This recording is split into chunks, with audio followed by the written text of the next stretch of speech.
Yo, what is going on, everybody? Hello, happy Friday. It is so good to be here and hanging out with all of you all.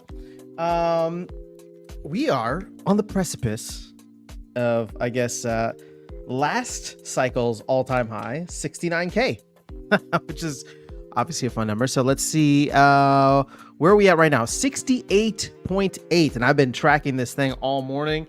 We are trying to make that push. We are trying to give Uptober a reason to live up to its name, and I am very, very excited about that. So yeah, I got my coffee. I'm good to go. I had some like lunch, brunch. I don't know. It's like 11 o'clock here, but I figured I'd eat beforehand because you know how it gets. If I get hungry, then we end the live stream right away.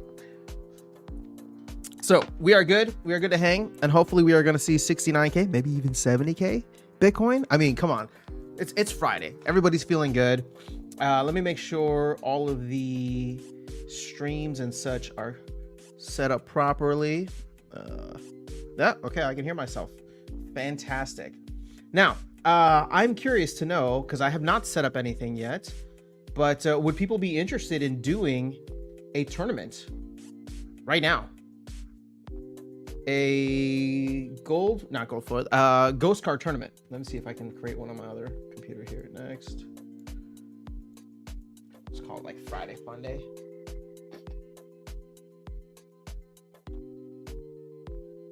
You know, I'm gonna set one up anyway. If people want to play, they can. If not, no worries. So what's today? 10:18. My local time zone. Okay, let's do it for 11:30. So in about 23 minutes from now. Single elimination. Let's do modern only. And then I don't know how to make it. All right, minimum entry inspection. Okay, no entry fee. I'm gonna make everybody pay 1 SPS, and then however much SPS we collect, I'm gonna burn that for DEC and send that DEC to the DAO here on stream. Because you know we're all about burning SPS as much as we can. Let's make a Diamond League, regular all. Where do I pick ghost cards?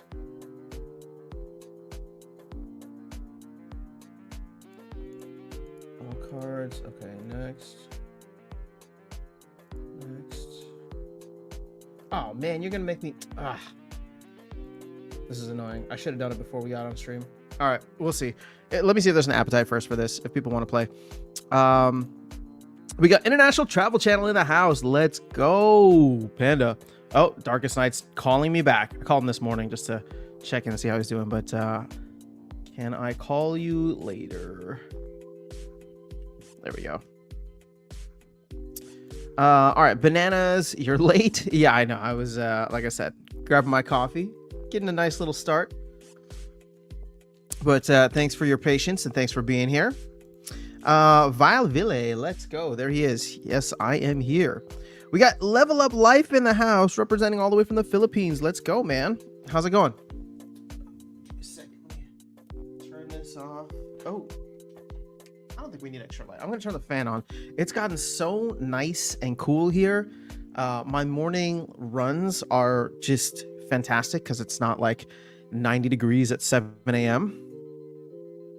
It's that perfect fall weather. My favorite time of the year. I got to experience a little bit while I was in Chicago, but now we're getting that same weather here in Texas as well. Paul Taylor's in the house. Howdy. Very good to see you here. Thank you for stopping by. We got Aaron B, 9 a.m. here. People with 9 to 5s are at work. Indeed, but hopefully it's Friday, and hopefully your Friday goes very quickly, Aaron. Okay, so hold on. I do want to see play. I want to have some fun on stream.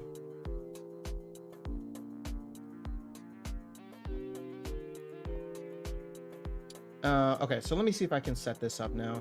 Sponsor name. Okay, let's put after sound. Sponsor link. There's too much here. Oh, they're really gonna make me put in an event logo. Okay, let's see if I can find some.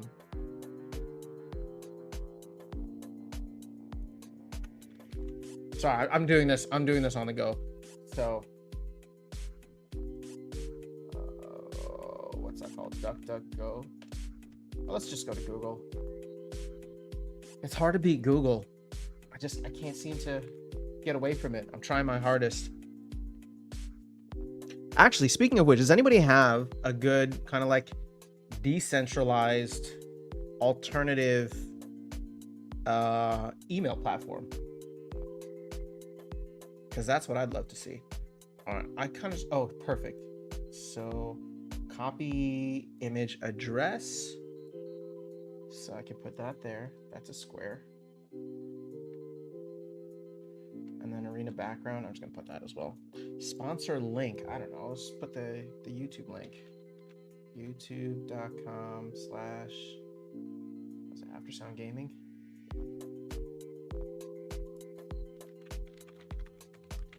I don't have any of this stuff ready. Okay, I think we got that.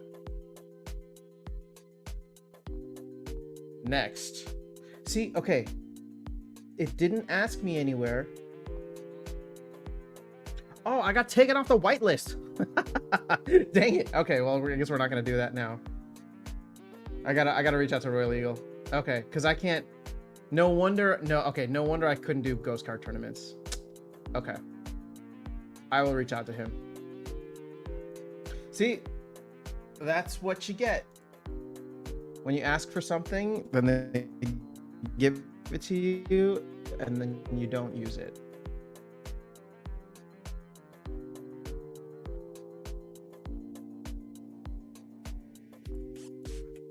But I think it'd be kind of fun to start doing. All right, so Aaron says, boss said I could bring my laptop to work. I said no. Y'all know why? Well, that's a risk. All right, so let's jump into things here. Sorry, I was trying to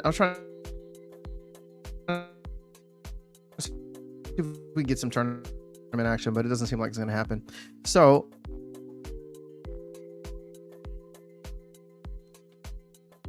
I'm gonna refresh. We got SPS at point.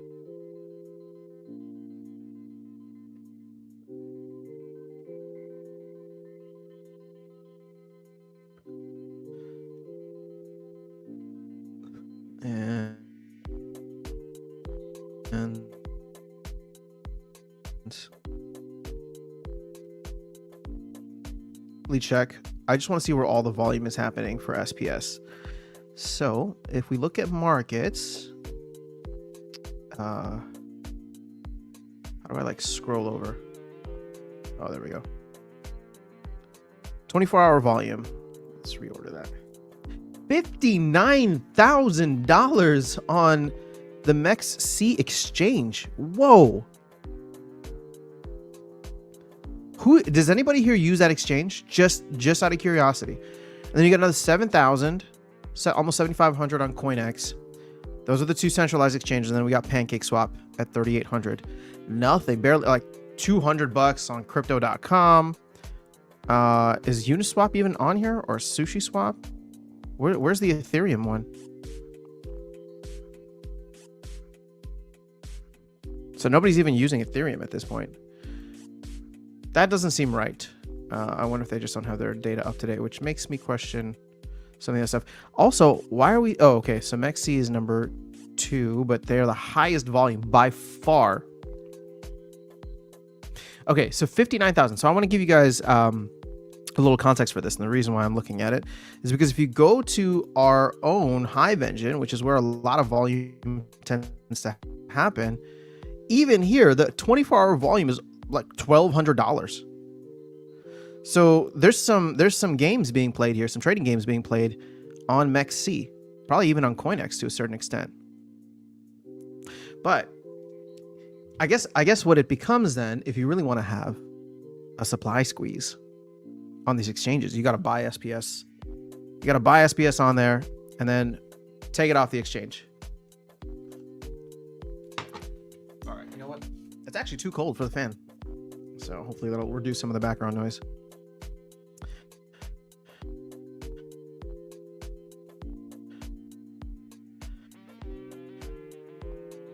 Is there anything else here that's of interest? Okay, there we go. My laptop keeps like not charging, which is not great.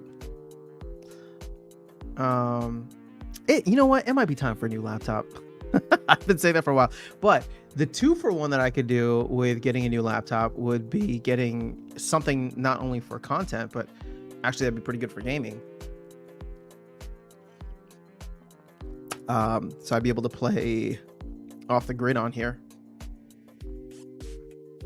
because it looks so atrocious on my main PC, or my gaming PC, which is 8 years old. 8 years old. Crazy how time flies. Okay, let's go ahead and close out of this. Yeah, I think I won this battle, but wow, 68,600. All right, so Blockchain Project says, I don't think most even understand the meaning of alt season. Okay, well, what do you mean by alt season? What do you mean alt season? What do you mean, you people? A lot of the kind of crypto analysts that I've been following are calling for an alt season next year, right? They're saying that ETH Bitcoin, that pairing is going to bottom out. Bitcoin or alts Bitcoin is going to bottom out sometime in Q4. I don't think they're wrong necessarily. My guess is that we might have, again, I have no idea what I'm talking about, so just take all this with a grain of salt. But as I've said before, my guess is that we're starting to see a little bit of movement here for Bitcoin, kind of floating higher as we get closer to the election here in the US. I don't know if that's because Polymarket has Trump up like huge, like 15 points or something like that. So maybe people are feeling very, very bullish.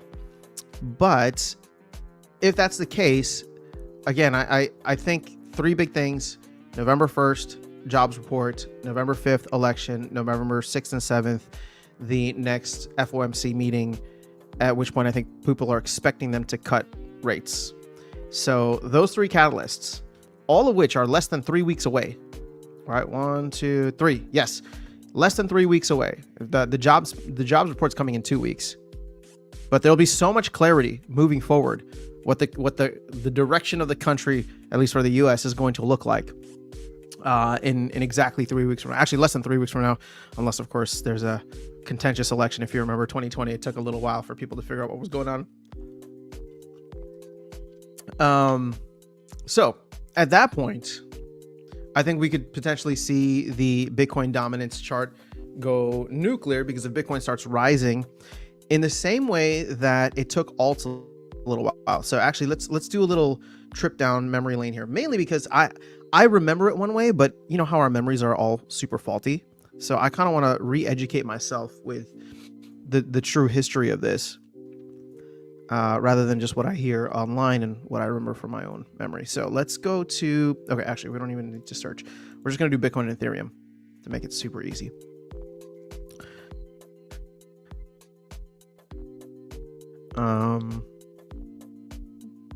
So, and I still don't, but let's go to 2020. This is all in response to your thing about alts, right? So hopefully we're going to dive into it. So you can see, okay, we had this dip in September, wake me up when September ends, right?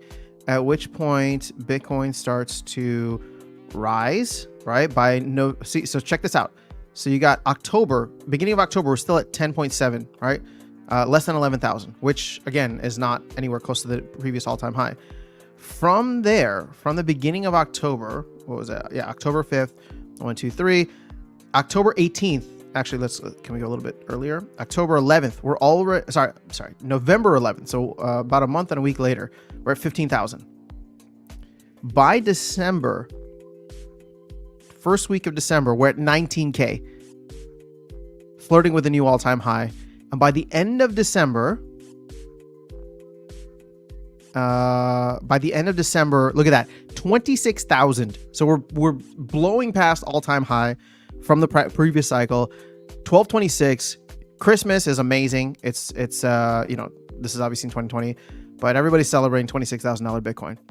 So let's go and check out ETH. in that same time period now over those 3 months in Q4.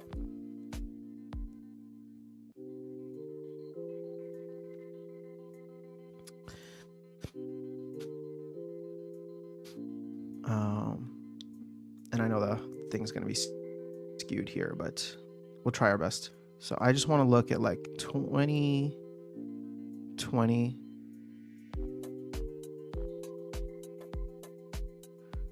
Wait.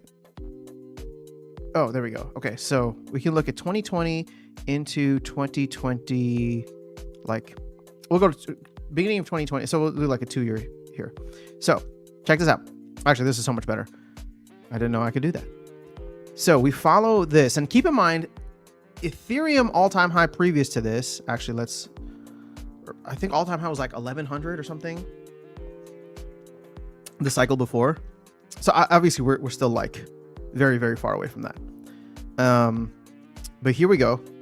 You can see we get into October, 353, early October. Early November, 387. Keep in mind, Bitcoin was already on the move at this point in early November, or like mid-November, right? Actually, here, let's go to mid-November. We're at 474. So we're moving slightly with Bitcoin. But then you go to December, early December, 598. We have not hit new all-time high, but Bitcoin has hit new all-time high. And then we go to the end of December. What is this? 1226. 635. We're still like 40% below the previous all-time high. Bitcoin is smashing past the 26K. So this is what I mean when I say like dominance can happen without the things going down. Bitcoin starts to go nuclear. But what happens then? We get to the new year. January rolls around. Look at that. We're at 1100. And the rest, as they say, is history. So there's your alt season. And if we play on anything like last cycle, right, from a timing perspective, from a rates perspective, from all of that,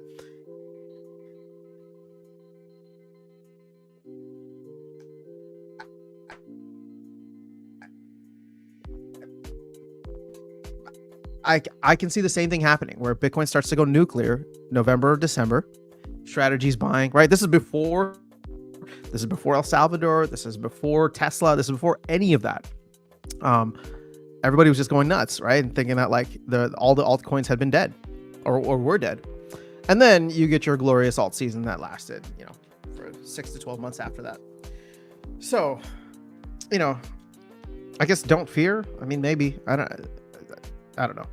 We'll see what happens. All right. So smash the like button, says Bananas. I appreciate that, Bananas. I'm trying to take a more active role in growing the channel, doing more content for you guys. So I do appreciate the support. Merlin's Matrix says, happy weekend, everyone. All right, when you get 40x gains and your head spins with euphoria, those are good times. Our gathering says, hello all. Everyone excited with the direction of Splinterlands. I think it'll be great end to the year. I was re-listening to certain parts of the town hall this morning, and Matt sounds excited, which is great. I think there's a comment that he made that stuck out to me the second time listening to it, which was like, now that they've got the financial situation under control, right? Because this is when he was like saying we were thinking about doing a mini set, but we were doing that just for the money. And now that we've kind of gotten the money situation under control, the DAO's picked up, Cryptomancer's salary. The DAO's also picked up JPTR and, taken that off of the team's plate. It seems like he's able to like not be so concerned about just cutting costs and making money and all this stuff. And he actually has all these projects, kind of in the oven. And so I was saying yesterday, and I think even in the video that I put out, I was saying there's 4 things that he's focused on over the next 6 months. But in those 4 things, I was actually including the next set, Conclave Arcana, aka California. And in re-listening to it, it doesn't sound like he was including that. The 4th, or we'll say 5th thing in this list, right, that does include Conclave Arcana, is the mobile app getting wrapped, the mobile website getting wrapped into an app. So there is a time frame for that. I didn't realize that was one of the things that they were trying to knock out in the next 4 to 6 months. So he's very excited for the first half of next year. I think a lot of other folks are too. That was a good town hall. what's crazy is I think that's the town hall we were all expecting a month ago. You know what I mean? Like, we all came out of the September town hall being like, ugh, like same old, like this sucks. Like, we don't know what's going on. Oh, land got pushed. Yeah, they don't know when anything's gonna happen. There's no direction on mini set. Like, yada yada yada. Like, all the questions, all of the things that we just were not happy about or not satisfied with coming out of the last town hall is exactly what the team conquered in this one, right? They got a new marketing person, potentially even a second person in the mix here. They're talking about the mobile, experience and getting, wrapping that up. Literally wrapping it up in terms of finalizing it. Actually, I don't know my superlatives here. Figuratively wrapping it up and then literally wrapping it up to into an app form, and having that, be a fantastic experience for people that want to play on their phones or on the go. So that was one area. We got direction on the mini set or no mini set and what the next thing is going to look like. So obviously no mini set. We got actually quite a bit of information 6 months early on the next core set, which they had to do, right? If they're not going to do the mini set, they had to give us a lot more. They couldn't just be like, hey, we're still coming up with the details for Conclave Arcana, but can you give us $600,000? That would be really, really nice. We need it. So, there was that. What else did I have? Glamour. Glamour's the other thing that I was hoping to get a little bit more on there. Again, the biggest takeaway I had was that it is on deck. So, if hardcore mode, and that was the other part, right, too. If hardcore mode, Conclave Arcana, land, if all that stuff's getting pushed to next year, and even like the mobile stuff is getting pushed to next year, I really hope that they're able to give us a solid Glamour launch next month. I mean, it could be December, but my guess is that they probably want to wind things down in December, let people enjoy the holidays. I really hope that they do. I think everybody on the team has just been going balls to the wall for the last 12 plus months trying to get everything out. So, a little rest, a little calm before the storm that 2025 could absolutely be, in a good and bad way, right? Is much deserved, well deserved. All right, so Aaron says, should exchanges wash trade and hold trading contests? That's a good point. Well, best way to do that is to reduce their supply. I was gonna say Bitcoin. Well, you should go buy Bitcoin, but you can go buy SPS off of those exchanges. Take it off. Banana says, yeah, I'm excited about the way things are going, but still not excited enough to drop thousands of dollars. I think most of us are in that boat. There's like a few whales that are carrying things right now, which, I'm happy for them to do, because I'm seeing green across the board when it comes to everything else, right? So DEC is rising up a little bit. SPS is going up. I'm excited for hardcore mode. I was listening to Matt talk about it today again a little bit more. I think even if it ends up just being a whale game, if you give the whales whale food, they will eat it. They will have fun with it. They don't care about any of us. They just want to play. They just want to play, and they want the vanity. They want whatever. And the best part about all that is it benefits us. I mean, they're carrying the team. They're getting SPS up there. And the moment that SPS starts to climb a little bit, probably do a video for it soon, but just considering where things are at right now, as long as DEC is under 850 Splintoshis, if SPS gets to 1.2 cents, all of a sudden it becomes not ROI positive, but ROI neutral, 50-50 chance for people to start rolling the dice on earning as much SPS as the cost of energy, right? So that energy trade starts to get interesting at around 1.2 cents, assuming DEC doesn't go above 850 Splintoshis. If it does, well, then, but if it's below and we just see SPS continue to rise, which hopefully could be good. And the reason I'm bringing this up is because we're still seeing a tremendous amount of reward cards get burned. So I made that video yesterday kind of talking about like what's the maximum impact that we could see. And you can just tell here, right? We're now sticking around the 5.482 billion mark. Like there hasn't been an end of season. There's no need for DEC to have been minted, but with the amount that we burn regularly, right? The run rate of, just market activity and all that, it should be like 2 to 3 million, and we're not moving, which means somebody is finding this price for DEC to be satisfactory for them to burn probably small amounts every day, right? 2 to 3 million DEC or cards worth of DEC, and take that off the marketplace, which, hey, you know what? That's a couple grand a day. Good for them. But sadly, we will have to eat through that for a while. Dragon, howdy everyone. Happy weekend. Good to see you here, Dragon. Yes, sir. Things are shaping up nicely. Bronze Dragon is in the house too. Let's freaking go. How's it going, Bronze Dragon? In fact, hold on. I did the video yesterday looking at the printing and distribution, but I didn't talk about this because the last video that I made was maybe a couple weeks ago when we were at 13.68 million. And now we're at 14.46. So almost a full million cards have been burned in the last 2 weeks. Now I know that's not, remember there was a day where somebody burned like 600,000 cards. That's not, obviously that's huge, but we're just seeing a consistent burn across the board here. And there's still so many BCX out there. Now the question is, how many cards are trading below burn value? That is, or would be good to know. So let's see, reward. Let's get rid of summoners. And let's do max level. And I wish we could filter out like the new cards here, but let's just go to commons. Okay, so keep in mind 2100 DEC, right? 2100 DEC is what you get for a max copy. 2100 power, yeah.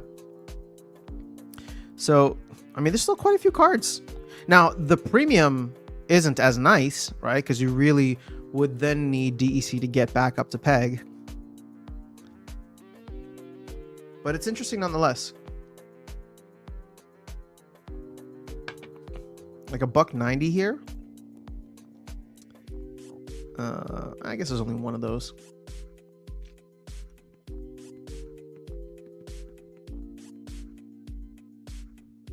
But there's not too many other cards. Isn't that interesting?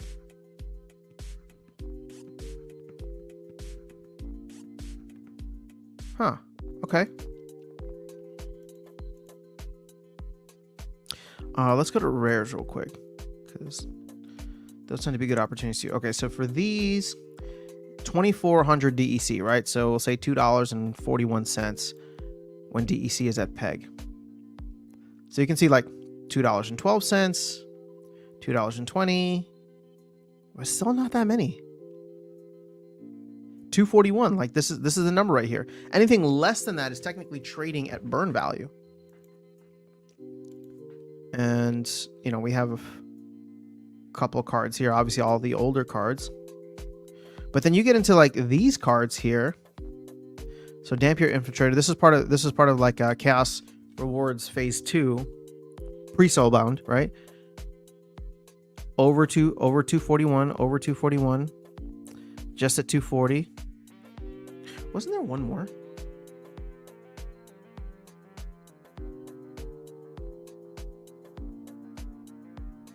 Or is my memory failing me now? I swear there was one more.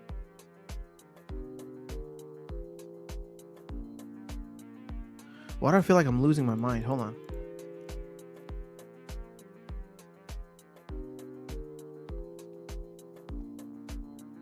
I really thought there were 3. But I can't think of it right now. Hold on. Rares.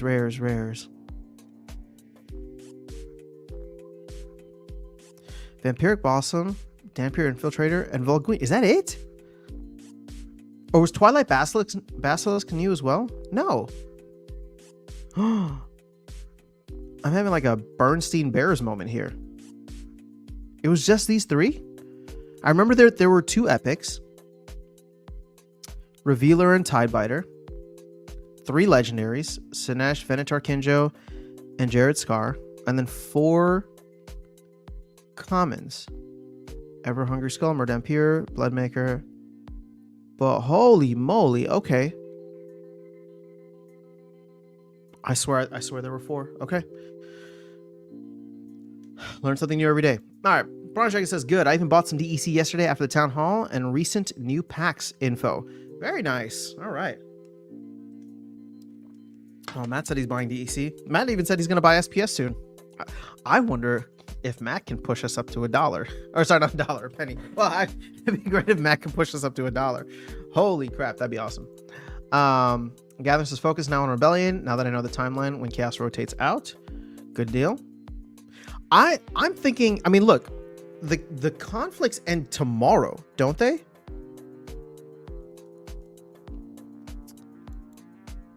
Or like this weekend, I remember. Hold up, let me see. Yeah, one day and 6 hours. That's tomorrow. Whoa.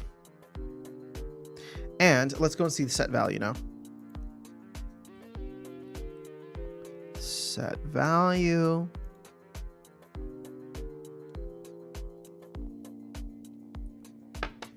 Holding strong.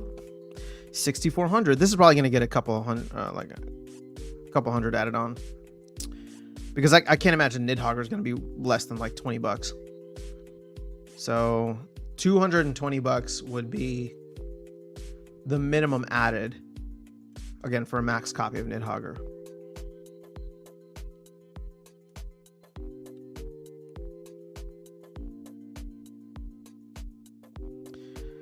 But still, it's interesting. Let's go over here. Okay, so let's go back to market. Let me catch up on the chat, actually. Jobby Saints, hey. What's going on? Bronze Dragon says, pretty interesting that they are going to allow Rebellion on the next conflicts, even at half the value of the newer card set. Pushes value of Rebellion set. Yeah, you know, I don't know how to feel, not necessarily about that, but like how to feel about the fact that they didn't do that for Chaos Legion. Could that have scooped up a lot of extra Chaos Legion off of the marketplace had they done this a year ago? The same thing, where Chaos Legion would have half the value on the conflicts. And here's the interesting thought experiment when it comes to this. By not including Chaos Legion, I believe the hope was for them to get a lot of people to buy into Rebellion. I don't know if people bought into Rebellion anyway. So there's this opportunity where, yes, it would have rewarded the people who bought into Rebellion slightly less. But you could have held Chaos Legion value better than it is now. I don't think packs would be going for 30 cents if they were getting you conflict points throughout all of Rebellion. So in my opinion, there was a missed opportunity there.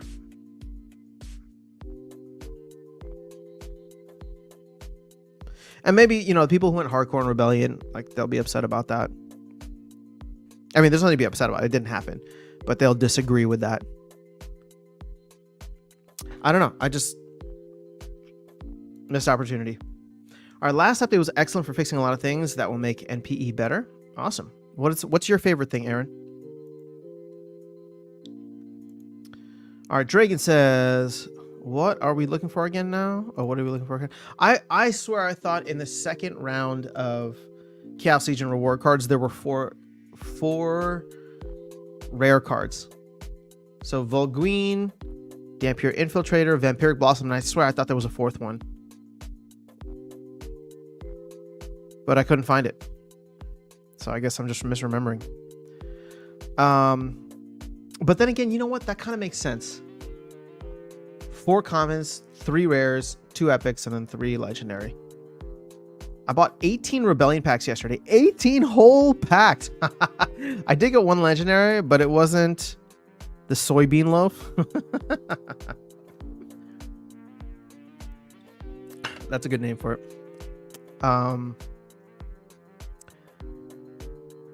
So you went and bought packs after we've been advising you not to buy anything bananas.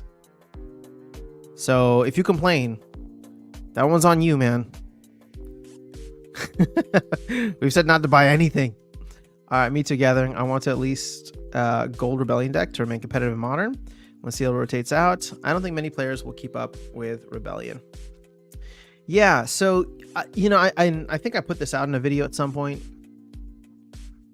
I think we have the opportunity for Rebellion to remain somewhat I don't want to say irrelevant, because obviously Rebellion is quite powerful, and when the rotation happens, it's going to have all of the legendary summoners. But there's something to be said about the fact that, like, let's say new players come in, and let's say players like myself decide to skip out on Rebellion entirely and just start saving up for Conclave Arcana. All of a sudden, if you have 80% of the player base, 80% of the cards in Modern that are the new California set, they'll just be running into each other all day long. And Rebellion will be like Untamed, you know, cream of the crop. You'll be at the top. But I won't need to have Rebellion cards to get to a level I'm comfortable with, right? Gold, diamond area.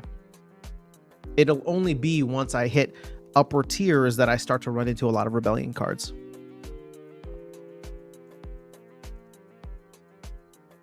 But the way that it's going right now, you consider the fact that, what do we have? Like, let's just say 1 million packs. 1 million divided by 3,400. And that gives you less than 300 maxed copies of every card on average, right? 294 to be exact. So, you know, the top 300 players are going to have those cards. But I'm not a top 300 player. In fact, let's see, where am I in Modern right now? I haven't been going as heavy in Modern this time around, but I'm at 551. Would you look at that? Where am I in Wild, actually? Just out of curiosity. 358. Oh, I'm so much better in Wild. I mean, Archmage is so much better in Wild.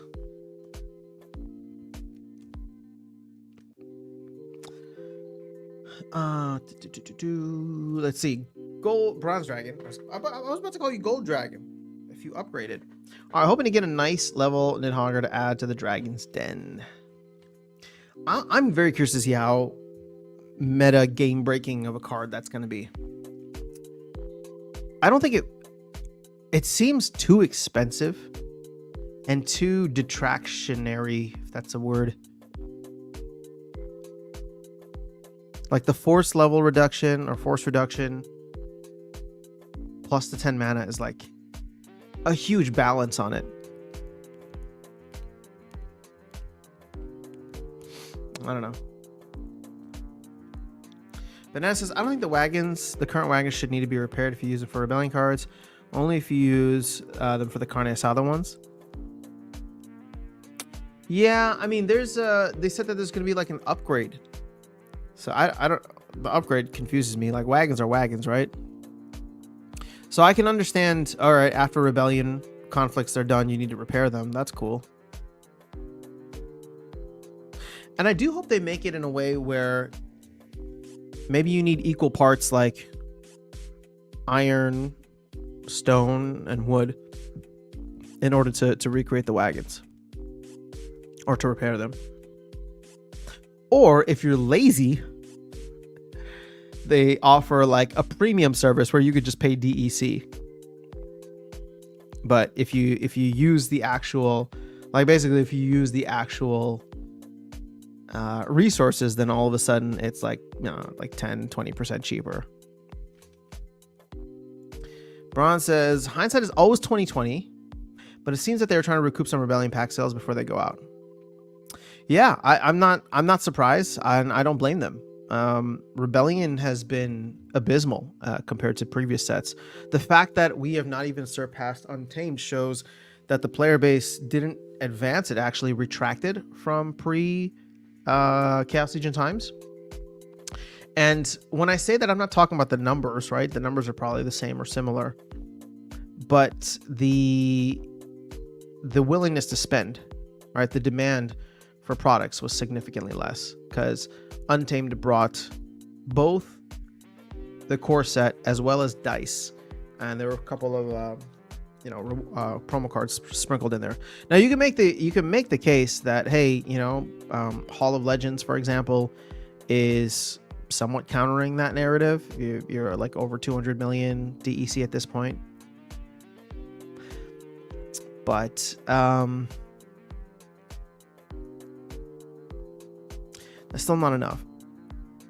Now, the other thing too that people are gonna call me out on is like, oh well, Untamed was half the price, right? So 1.5 million packs at 2,000 DEC is very different than we've actually surpassed that from a DEC standpoint. All right, we're over 750,000 at 4,000 DEC. So maybe the argument can be made. Gathering says, time to buy out the common Rebellion summoners before the new peeps grab them all. Are those really the ones that you want? Are those the ones that you need? In my opinion, if you are going to buy cards, wouldn't you want the legendary ones?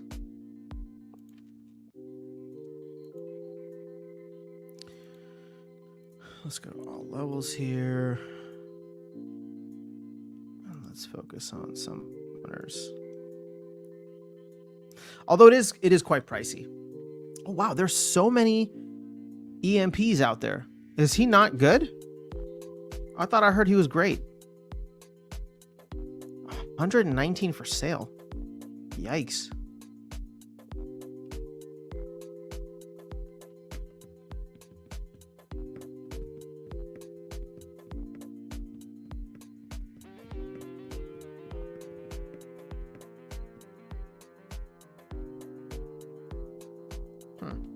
Okay.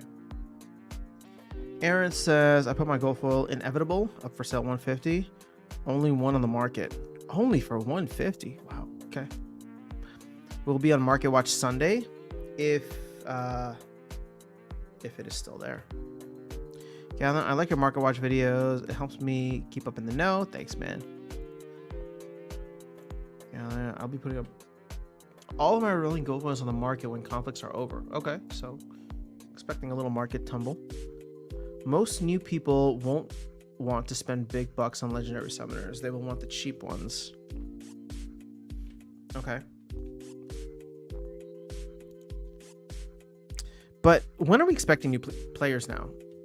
Do you think that the team is going to do any kind of significant marketing before next April? Honest question. I mean, I don't know.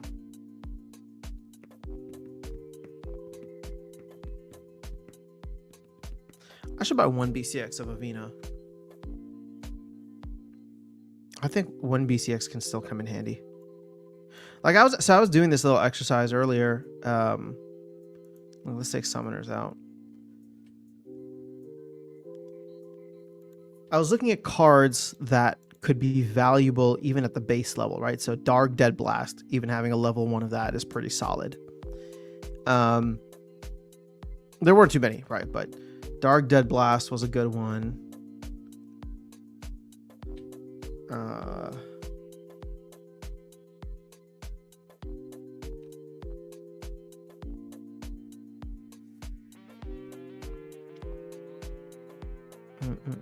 Captain Fellblade was another one. And the major reason I was looking at Captain Fellblade, she was the one who inspired this idea for me, was because when you look at the higher levels, like, you don't get much. Like, you'd have to get level 5 in order to get that second attack. I think it's worth it. Just buy one BCX. I mean, sure, maybe you buy two BCX, or sorry, not two, but four BCX, get it to level 2, and then you get that, you know, advanced speed. But like, is it really worth that much more to get strengthened? I mean, and then you could, right? You could get 10 BCX of this, get strengthened, and after that, it's like, okay, you get increased health, you get increased speed, you get increased attack. But I would say that the magic sneak damage is what's really important there. Moxie and Rebel, I talked about this card. I mean, so this is one of the cards that I did buy early on. I have one BCX of this, and then the other one that I have is one BCX of Blackmore Nymph. And again, I'm just talking level 1, right? If you want to come in and just grab a couple cards that could be impactful, even if you don't have whatever. I mean, I don't know how much people use this guy, but anybody with weapons training is fascinating to me.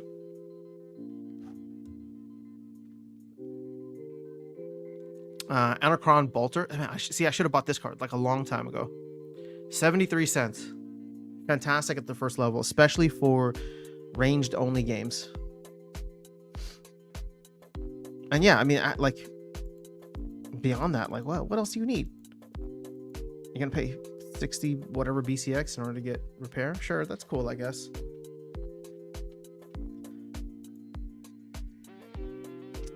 Maybe next week I'll do a little shopping spree. I'll buy a couple of single BCXs of cards. Is there anything else out there that people like? Anything that I'm missing?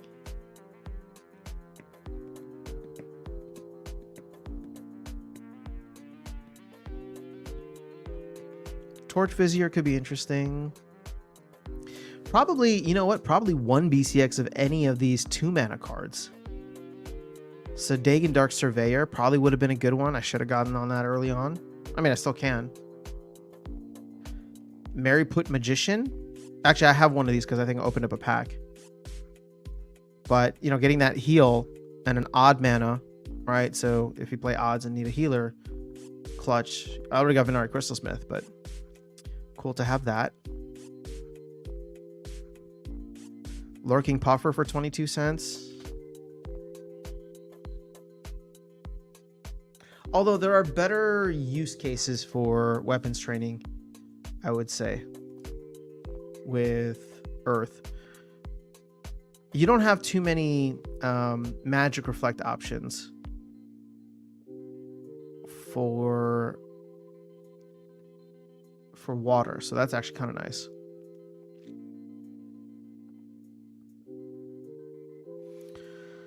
Let's see, what are the rest of these 2-mana cards? Alibu Forester could have been good. I mean, it still is good. Nimble Duke Scout.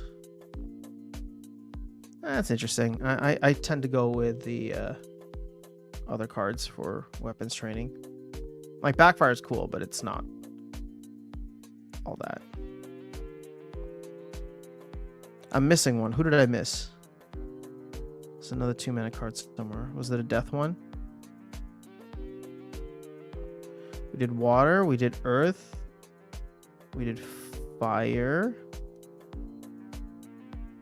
We did life. Where's death? Oh, this dude. Oh, he's return fire too? I mean, that's actually interesting. It's quite good at level 1, I would say.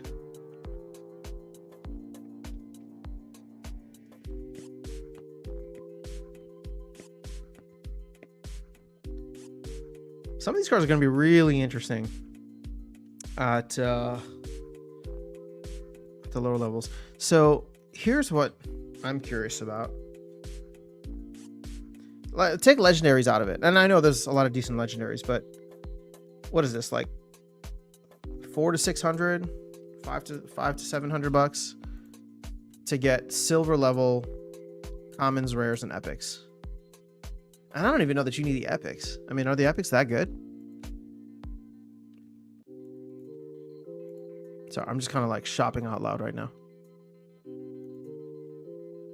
Okay, aside from Captain Fellblade, which we already decided you could probably get away with Well, level 3 would be max for silver, so there's that. I don't come across a lot of these folks when I'm playing. Now, granted, maybe that's because I'm just going up against a lot of Chaos Legion decks, but I didn't realize there was a healer. Oh, here's another one that's fantastic at level 1. Okay. I might need to upgrade my deck a little bit. All right, Banana says, Legendary Summons are the whole reason you buy a lot of packs. They're the cards that are not worth buying on the market. Yeah, true. Those are the current chase cards, especially Tofu right now. And the rares, mostly meh. All right, stay tuned for Market Buyout episode on one this weekend. All right, lots of great cards in Rebellion, at common and rare. Indeed. I used to max out every card no matter what. That was foolish. Oh, man. You know, there was a time period in which I thought I wanted to do that as well, and that time quickly passed.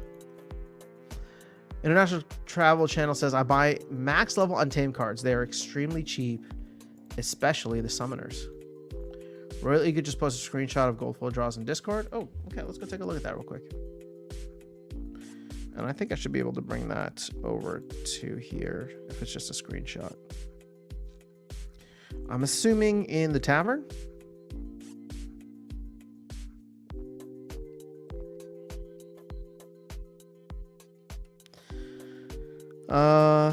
Okay. Oh, I mean, this is... We knew this already. But here. I'll show you guys what everybody's looking at in there. So, batch size is 40, 20, 10, and 4 respectively. 3,500 glint for gold foil common. I mean, I'm sure the team has done the math behind this.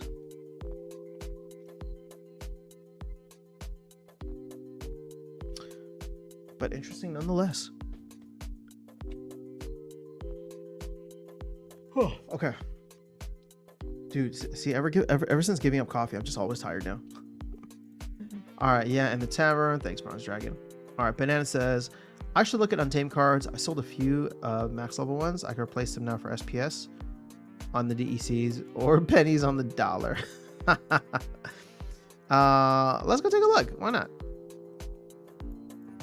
I agree. I mean, because I still think that, you know, Wild is where I'm going to be in the long run. So if we look at, well, let's just look at Wild cards in general. And you know what? Just for the fun of it, let's just go straight to max level. Let's see what the offers are out there for people trying to move cards. Do we have all rarities picked? No, just epic, sir. Okay. All right, let's go to the cheapest ones. Oh, actually, you know what? It's giving us everything. All I want is Untamed, Beta, and Alpha. Oh, and let's get rid of gold foil. I think I clicked that accidentally.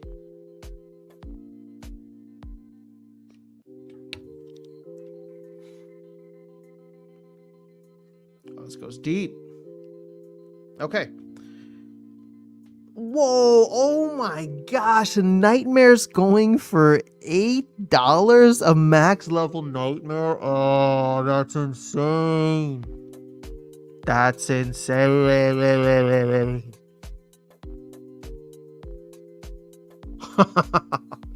What? How the mighty have fallen. I mean, that's a fantastic card, just in general. $8? Holy crap. I wish I had $8. All right, let's do it this way.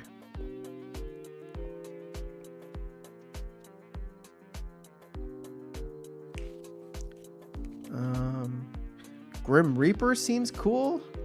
For $9.50, you get a nice set of abilities. 6 mana, 4 damage, 4 speed.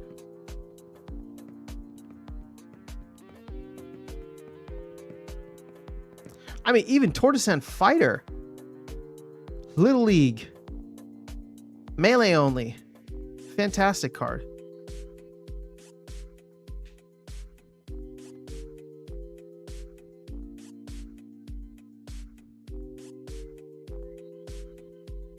Absolutely nuts.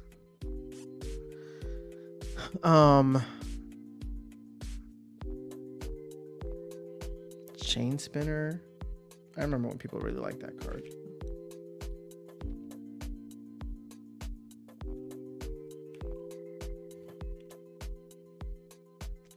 I mean, Bone Golem's interesting as well at 1150.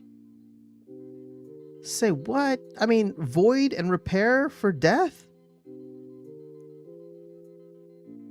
It's a phenomenal card.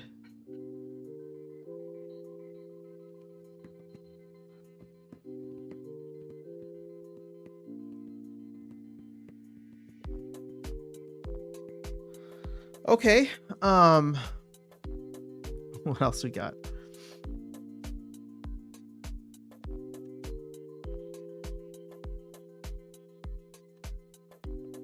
Thunderbird, Nectar Queen.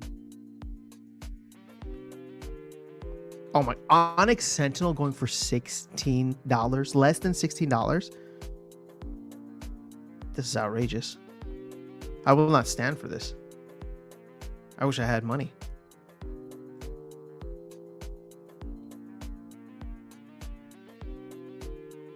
I wish I wasn't so obsessed with Bitcoin.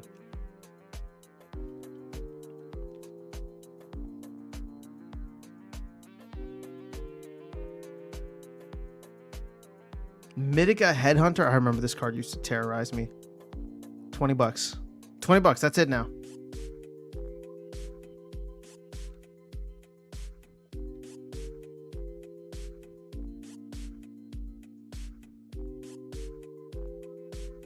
Wow.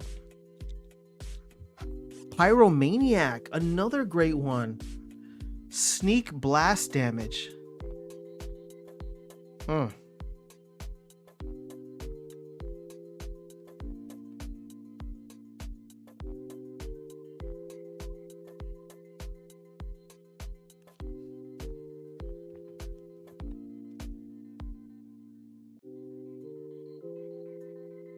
Beetle Queen. Oh, red tank healer. Oh, that's great. 2650. Albatross for 2750. Wow.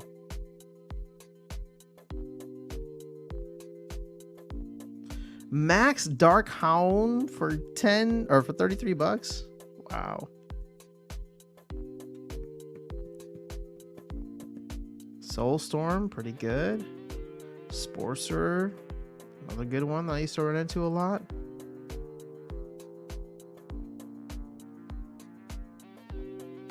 This is nuts. It's blowing my mind right now. I mean, I knew there were cheap cards, but there's a whole other level. Coral Wraith with that sneak magic damage.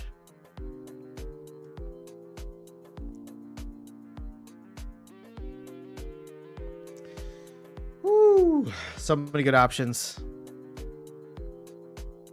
Dragon Jumper under $4. I still love the Rexies. I'm so nostalgic. I just use Pyromaniac. Nice. Okay. So Banana says, I mean, 10 years from now, when you're looking at the stats stack on your phone implanted in your brain on some island, you're going to be like, I wish I'd... Oh, you're not going to be like, I wish I bought that $16 Onyx Sentinel. Oh, you're so right. You're so right. The Onyx Sentinel for 16 bucks isn't bad though. But let's see. Hold up. See, I'm trying to measure everything in my life in sats, as you say. So what's $16? 16 divided by, what are we at? Are we at 69,000 yet? Does anyone know? Did we cross? I'm just gonna say 69. Yeah, dude, that's 23,000 sats. That's gonna be worth a lot in the future. All right, let's check. Are we at 69K? I don't want the title of the stream to be a lie. I was really hoping we get there. Oh, 68.89. Come on. 68.890. We're so close.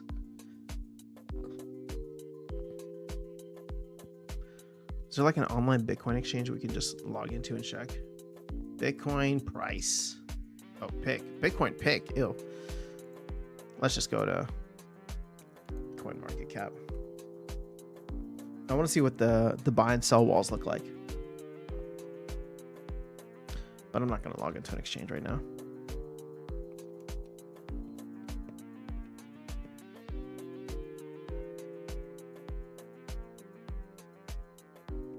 Just say, please let me into the 69 club. That's all I want for Christmas. Gavin says, I'll go through the whole market on Sunday. Save you some time. I appreciate that. Trading, yeah. It's nuts. This is nuts. All right, let's look at the whole market again real quick. Actually, I think that there's an arbitrage because... let me refresh this. But we're swap.btc. Look at this. This thing is trading at 66,000 or 67,000. I should be trying to buy up as much of this swap.btc as I possibly can right now. Yeah, look at that spread. 66.4, 66.9. You buy up this spread, or you buy it up. I don't know how much is available at this price. And then you withdraw it. Sell. Profit. Rinse, repeat. Now that 1% withdrawal, I think, is going to be critical. Oh, it's only 0.75%.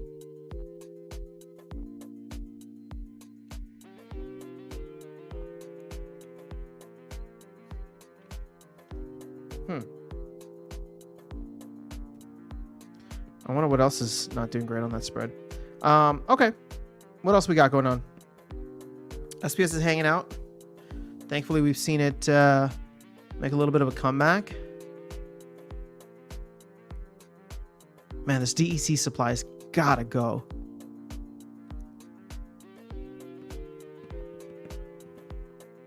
And then the extra SPS supply's gotta go too.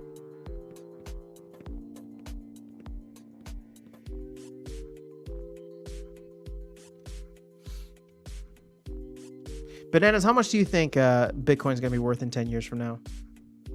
What's your 10-year price prediction? And just for reference, what was the Bitcoin price in 2014? End of 2014, it must have been wild. 2013 was the bull run, right? But let's do a little trip down memory.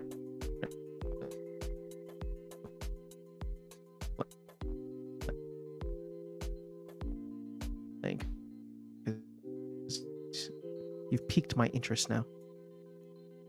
So let's say October of 2014, $338. Now sitting just under 69K.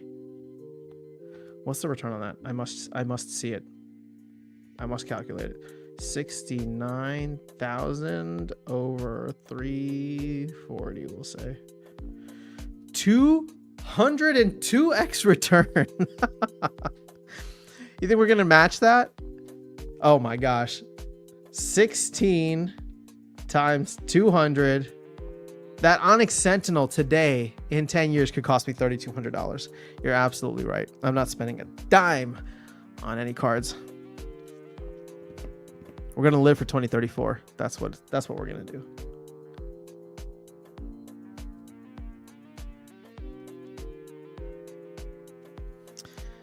I think in 10 years, we won't think of Bitcoin and USD anymore. You ever see that? It's like the Matrix meme when he's just like, wait, are you telling me at some point in the future, I won't have to like sell my Bitcoin? Or like, I forgot. I just ruined it. Something like, you telling me I'll be able to sell my Bitcoin for a lot more in the future? And then Morpheus is like, no, Neo, you won't have to sell. I mean, the truth is you look out across the world right now, there's a lot of places becoming very Bitcoin and crypto friendly. What was the recent news? Wasn't there just another spot that removed capital gains on Bitcoin? Hold on, let me see. Let me go to Brave search. I like Brave. Which country just removed capital gains taxes on Bitcoin?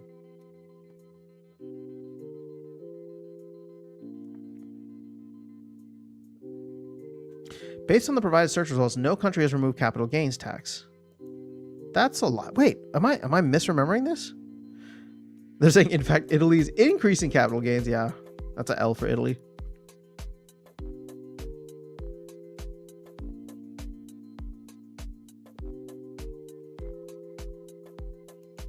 Wait, I swear that there was a country that recently did this.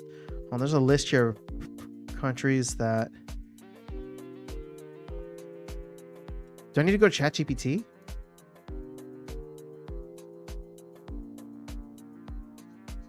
All right, maybe I'm misremembering this. Sorry, I'm checking on the other side here. Hold on. Now I gotta check X. Maybe I'm getting fake news.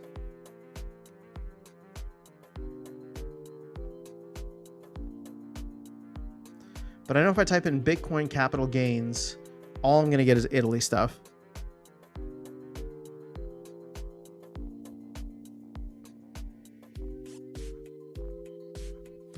Italy. Yep.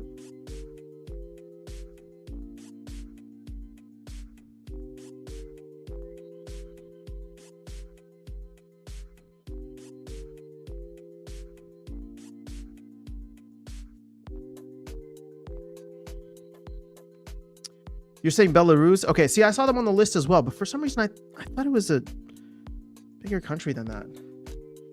Well, either way, it's a big W for Belarus. Hold on, countries with... I need to go... I like Brave still. How do I make Brave my default? In Chrome. Will Chrome even let me do that? Will they throw a fit? Where's settings? There's settings. Search.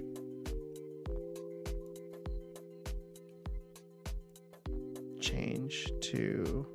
They don't even have Brave on here. I guess we go with DuckDuckGo. But DuckDuckGo isn't even that great.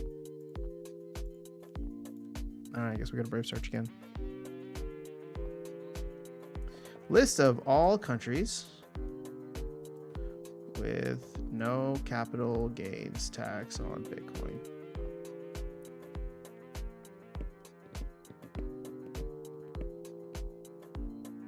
See, based on the provided search result, there are no countries mentioned as having no capital gains tax on Bitcoin. Brave, are you just not having it today? Like, what's... Okay. All right, I guess we're going to ChatGPT.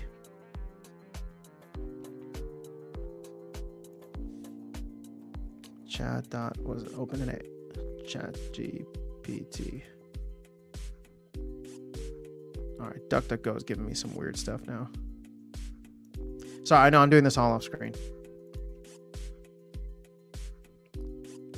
Oh, what? I have to log into ChatGPT now? Lame. What? Why?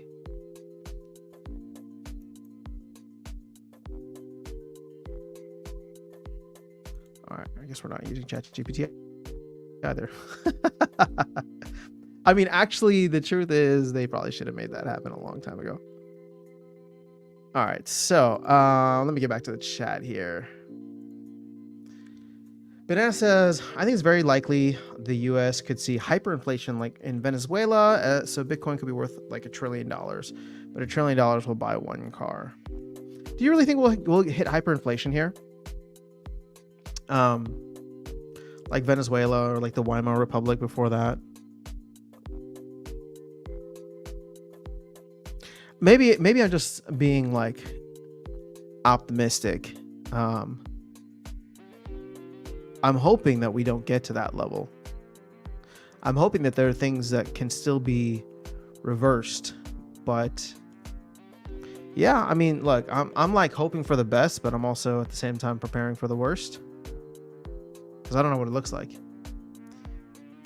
All I know is that it looks really ugly when people get desperate. And I don't want to see that. Not here, not anywhere. No physical dollars in 10 years, I fear. Hope not. Oh yeah, we're probably moving to CBDC. Belarus, Hong Kong, Singapore, and the UAE, where crypto investments generally aren't subject to capital gains. Maybe that's what it was. I think it was the UAE. Hold up. UAE capital gains. Oh, I need to go to Brave. You know what? I should just be doing this in here because this is actually Brave browser. UAE capital gains.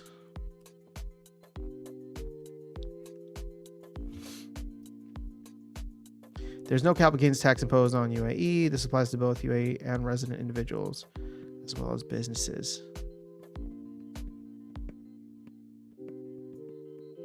Man, they're going to pull in so many crypto people. But see, this is the question, right? I was having this conversation with a couple of friends who are obviously, I was in Chicago over the weekend. I was having this conversation with several friends who also felt very doomerish about the future of the U.S., right? And as we were talking, I'm not naive, but I want to remain optimistic. I think there's a lot of things that we can reverse and change and try to, get back to the way people wanted them to be. But I asked them, it was a couple, right? So I was like, okay, well, like, where would you move? And I'm not even asking that in like an antagonistic way. I'm just like out of curiosity, like what's better? And they couldn't give me an answer. And that's not because I like that there wasn't one. I just don't think that they had thought through. Sometimes I think there's just a lot of rhetoric, right? Especially when you look at like the election here and people feel one way or another about candidates. But I'm going to pose that question to you, right? Or anybody out there. Like, where would you go? I mean, are you just going to take your 12 words and run to the Philippines? Or, I'm sorry, I saw the Philippines from Gathering Magic. Take your 12 words and run to El Salvador? UAE? Hong Kong? Singapore?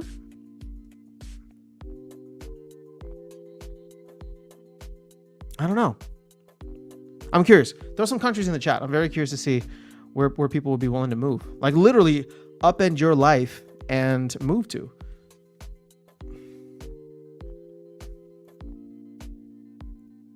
From ChatGPT. Thank you, Dragon. It talked about Belarus, Georgia, Malta, Portugal. Okay, thanks. If I'd lived in Belarus, I'd be wanting TYC instead of PF rubles. What's TYC? Oh, you mean BTC? Oh, yeah. Oh, sorry. It looks like you corrected there. All right. Hyperinflation definitely could happen. I hope it doesn't. Well, you know what's crazy? In a way, doesn't it feel... Bananas, I'm assuming you're US based, right? So for anybody else that's US based, does it not feel like we could be in that frog in the pot situation where hyperinflation doesn't look like this massive spike up, but over the course of a couple of years, or let's say over the course of a decade, things look insanely more expensive?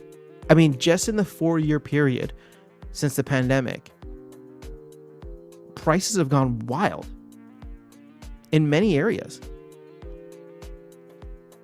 And there's no, like, this is where like the whole, like, people get super political about this stuff, but it's like there's no political party that's advocating that right now. You know what I mean? Like, or advocating against that right now.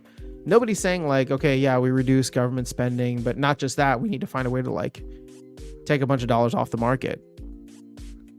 We need to find a way to burn some US dollars, right? They're getting too inflationary right now. The same way we burn DEC, we need to burn USD.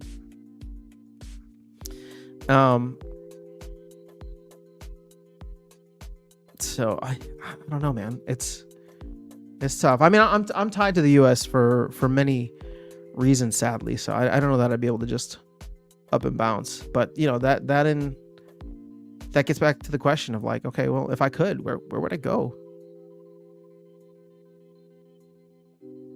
I mean, don't get me wrong, I do like the thought of going to like a crypto friendly place or a Bitcoin friendly place and, immersing myself more in that kind of community.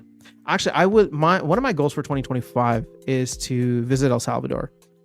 I don't know when and how, but I'd like to go there at some point next year. Just to check things out, see what the vibe is like. It's been long overdue, so maybe we'll do some episodes from El Salvador. From Bitcoin Beach. All right, so Gathering says it's already started. Yeah, okay, so that's what I was just talking about. So I think Gathering and I are on the same page. Philippines. I mean, I love the Philippines. Philippines is beautiful. So probably would be, I'll say this, on the short list, Philippines would definitely be on the short list. There's still a lot of things that I don't know about over there. But, you know, I got family there. It's absolutely gorgeous. US dollars, at least as of 7 years ago. I think I visited in 2017. Yeah, it was the last time I was there. US dollars seem to do quite well. So I can imagine Bitcoin doing a little bit better. I don't know what their crypto laws are, though. Yeah, I don't know where I go. I'd have to look into it. Yeah, I'm from Wisconsin. Cool. So Gathering says there's no way to pay off the debt, default, and start over with asset-backed currency. Well, I don't disagree with you there. You remember when Trump was like, oh, we'll just buy some Bitcoin, wait for it to go up in value, and then pay off the debt that way? I was like, he kind of gets it. I mean, that is one way to do it. I mean, the US would have to buy a ton of Bitcoin. And that would in and of itself spike the price. But hey, I guess I wouldn't be complaining. Gathering says, how's Darkest Night doing? Miss him. Hope all is well. He's doing good.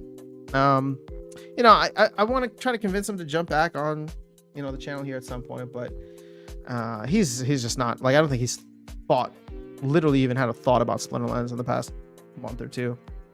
Whenever we talk, it's usually about a bunch of other random topics that I won't get into.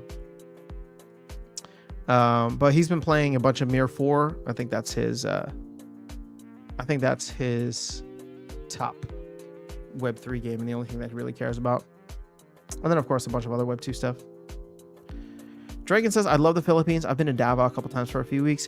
You know, I have actually never been to Davao, and I would love to go.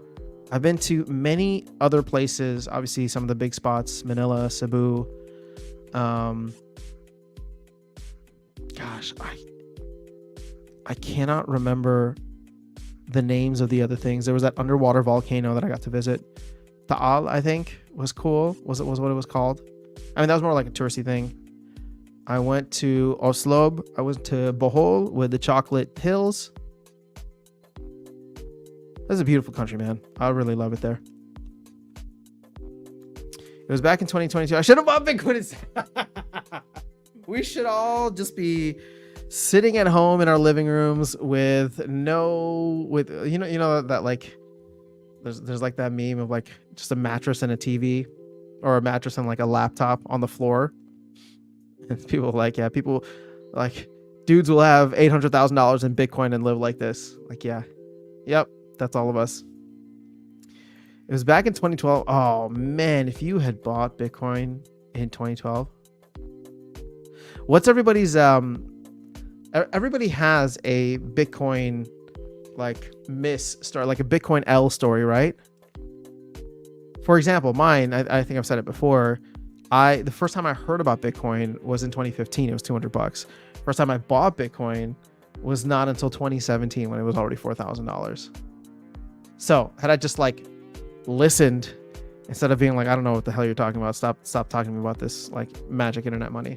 If I just listened 2 years earlier, that could have been game changing. But when was the first time you heard about it?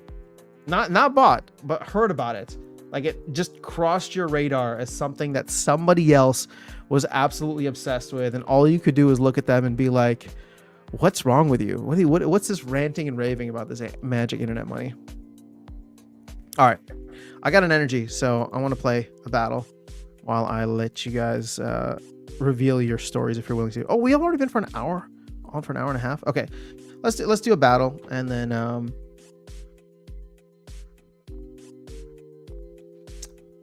maybe we can start to wrap up. Call it a Friday. And keep in mind, I won't be streaming tomorrow or Sunday, at least not during the day on Sunday. Definitely not tomorrow. I'm heading to the Monster Truck show here, Monster Jam, tomorrow, which should be super fun. And then on Sunday, just gonna do some fall activities outdoors with the fam, and this should be a good time.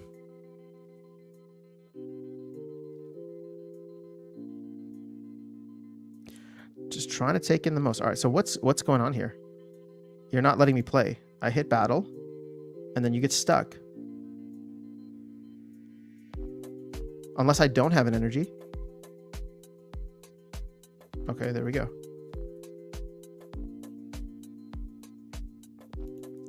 Right.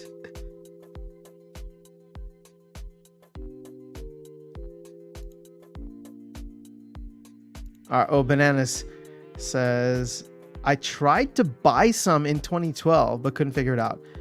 I didn't actually buy any until 2017. If I bought it in 2012, I absolutely wouldn't still have it. So I don't worry about it too much. All right, well, that's a good perspective to have. The thing is, I remember, so first time I bought it was 2017, and I didn't even fully understand it at that point. I just bought it and said like, all right, I keep hearing things about this. Let me just buy it, and then I'm not going to look at it for 5 years is what I told myself, right? So 2021, 2022. And then when Michael Saylor started going, buck wild with it in 2020, I started reading or just doing more research on it, and I kind of lost track, right? So I bought it at 4K, rode it all the way up to 20K, and was like, oh, this is awesome, it's going to 100. And then it obviously crashed, and I forgot about it for a couple of years. But it wasn't until 2020 when all of a sudden I was like, oh my God, I get it. This is crazy. Money isn't real. Oh my goodness, wait, nothing is real. What's going on? And then your worldview changes. What do we do here? Evens? Ugh. And no healing.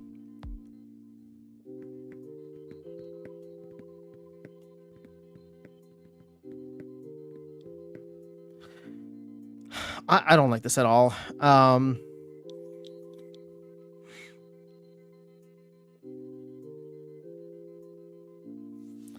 I don't feel fantastic about any of it. I'm thinking...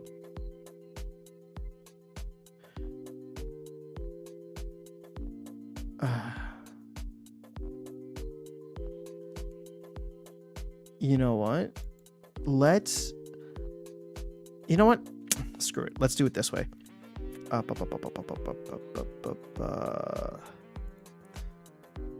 Six,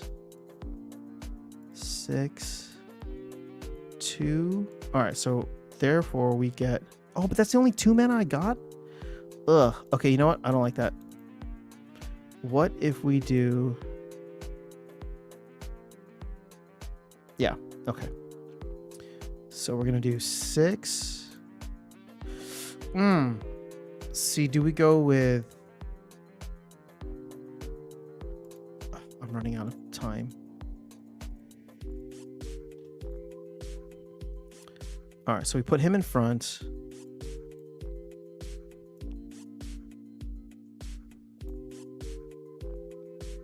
Yeah, whatever, that's fine. I don't even care anymore. I'm running out of the time here. I went dragon because I wanted Queen of Thorns, or whatever it is, Jinchawala. And I ended up not even picking Jinchawala. All right, well.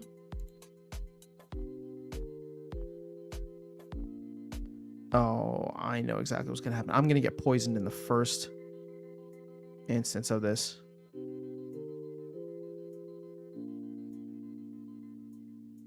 Oh, didn't poison me. Let's freaking go.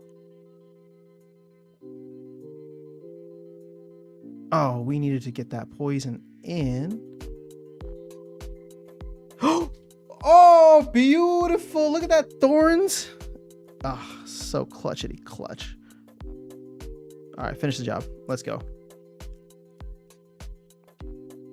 Game, set, match. 500 glint. And you know what? That puts me over 30K, I think. So we get a little bonus for you guys. We're gonna do some glint shopping. I think I'm gonna buy 200 of the common draws.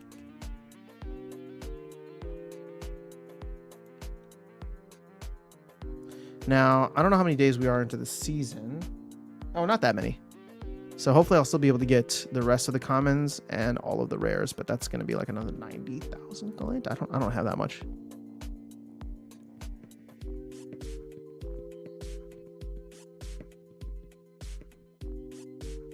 Reveal all.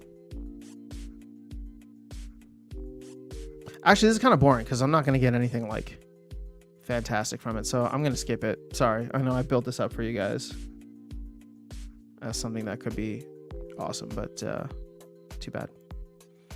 But we can do a little analysis to see where I'm at now with my common cards. So let's go ahead and reset this.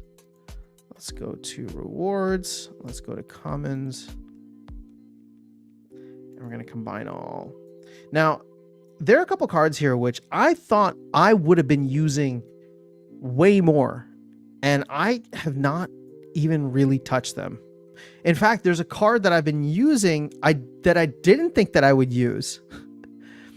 So just looking at the comments here, I thought I would have been using Halloran Huntress more. I'm not. I thought I'd be using Great Alpine Sink or Giant Alpine Skink more. I'm not. I am using Martoran Trader several times, so there is that. I thought I would have been using Nimble Duke Explorer more. I don't think that I've put him in a battle at all. And then I thought Drybone Hobgoblin might be a little bit, right? Just to pair him up with the Forgotten one. But you know what I've actually been using? This one right here, Tokatag Conscript, to get that sneak damage in the back, but more so having a Thorns Dealer in the back that can still be a productive asset. And then Urujak Elder I use because 3 mana and like magic only battles that and is neutral. That actually comes in handy sometimes. I mean, well, I shouldn't even say handy because I don't think she's that good. She just is there, right? you know, like when you show up, you're not qualified for the job, but if you're there, like you get it. Like that's her most of the time. When it comes to rares, like I thought I'd be using Drybone Megalodon, but you know what? I'm not. My rares are not very far along. We're only at silver right now, and I'm playing against mostly max level decks. So, I think I've used Continuum Seer sometimes whenever it's like magic only. There's been a couple times when I've thrown Dragon Egg Forager in just for the fun of it. Commander Slade, I thought I'd be using him a lot more. I'm not. There's just too many good water melee units. I'll use him if it makes sense and there's like an opportunity where like it's melee only and they're attacking from all different areas. Like then yeah, that's cool. But to pick him over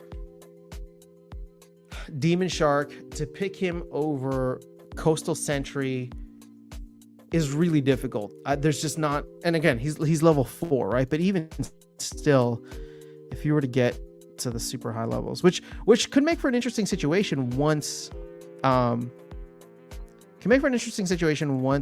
we're out, or not we are, but the modern format is or doesn't have. I cannot talk right now. Once Chaos Legion is out of modern format is what I really wanted to say. Now, that being said, the epics I use a lot. Well, not all of them. I use Olivia of the Brook, Halfling Refugee, and Night Reaper a ton. The bot uses Arachne Weaver quite a bit and wins with it also, which is just phenomenal. I use Shock Trooper very specifically and very sparingly. I love the fact that like with swiftness at level 3, I can usually throw him in front or a position where he's going to die in round 1, but I can get his 4 magic damage and my team the advantage in the early game, or like in round 1, that can usually determine like the rest of the game. So I can mitigate the electrified kind of damage there. I thought I'd be using Thanalorian Blade more. I'm not. Kazi Khandra,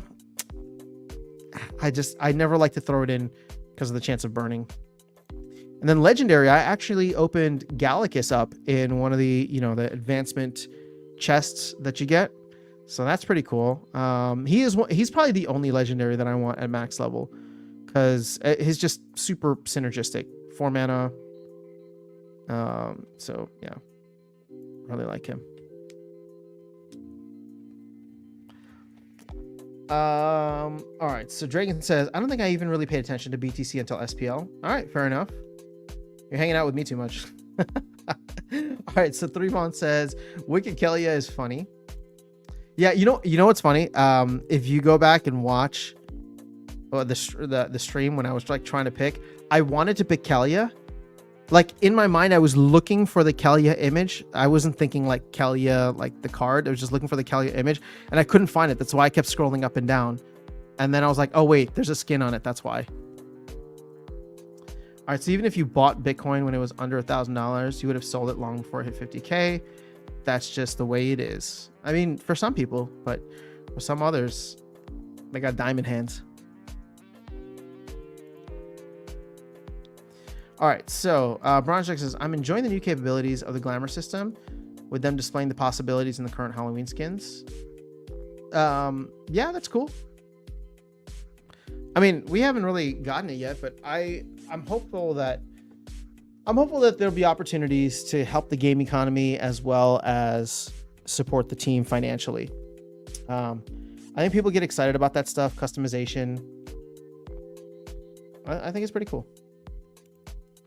Really like Urjak Elder. Haven't used that one too much. Epics are where this set is at. That's very true. I use Weaver constantly. Weaver's a great one. It really is. Thanalorian Blade and Control Begobson. That's an interesting combo. Maybe I just don't have my Thanalorian Blade up to par. Although, what else am I waiting for here? I have it at level 3. Oh, that trample's nice.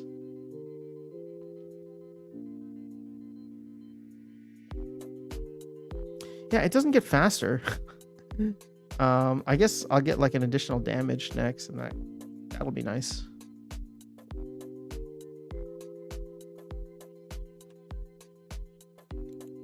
Yeah, good stuff.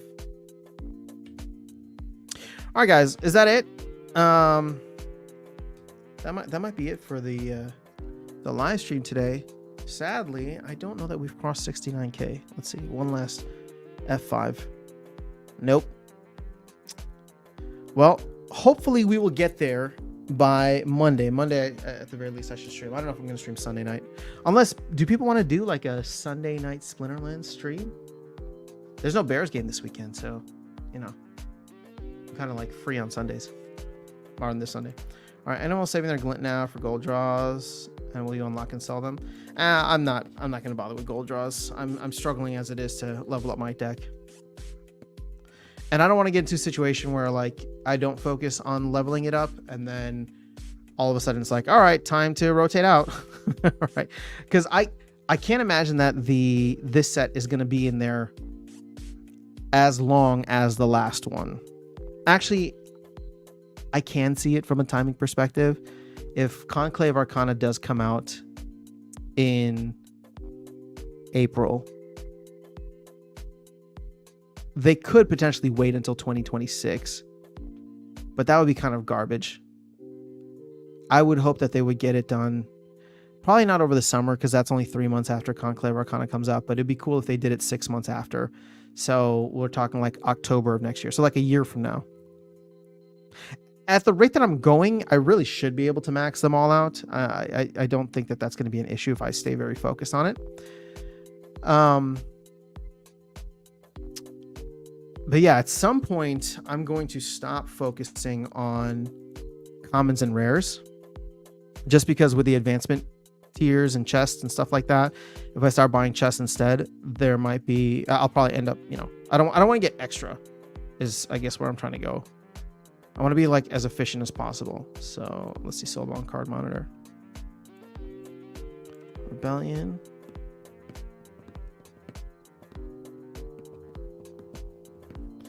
So yeah, I'm almost halfway on commons, 30% on rares, 40% on epics. And legendaries I haven't, you know, done anything with. So at some point I'm gonna have to switch over to legendary cards, and then like I'll just be opening a couple of those rarity draws per season, but they'll start to add up because is it like 10 legendary cards? I think it's 10 total, right? Oh wait, hold on. We could probably just go here. 1, 2, 3, 4, 5, 6, 7, 8, 9, 10, 11, 12. Okay. So what is that? 12 times 11. 132. Yeah. 132. Oh, that's a lot. I'd have to be earning a hell of a lot more glint, or get lucky with some of those chests.